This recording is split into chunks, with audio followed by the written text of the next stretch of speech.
Sad ćemo. Si odmorite, sorry, mislim da sorry. Sad ćemo.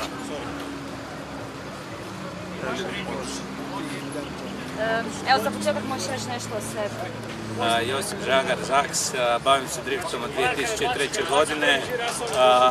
Moje auto je iza Toyota Corolla, Hachiroku, sa Nissanovim motorom i 320 konja. Zašto drift? Zato je to najzabavniji način da prođeš zavoj.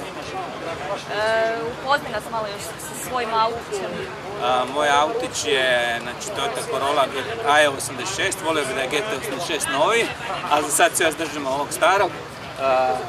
Preradio sam ga u svojoj radioni u garaži, ugrađen mu je Nissanov motor s kojim je dignuta snaga na 320 konja, ima neovisan zadnji ovjes i zadnje 2 sezone ga fine-tuniram da bude spreman za top rezultate. Evo, 2 puta za redom na podiju, danas moj timski kolega Miro. Tako smo vidjeli.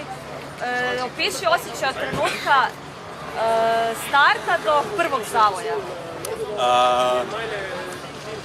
Vrtim film, gledam temperaturu ulja, gasim električne ventilatore, razmišljam strategiju za taj krug.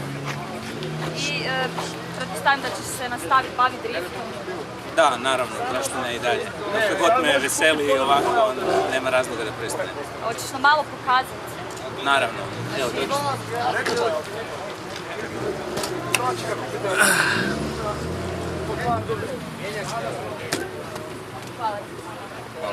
Hvala ti Zaksić, Neške, Zlatos.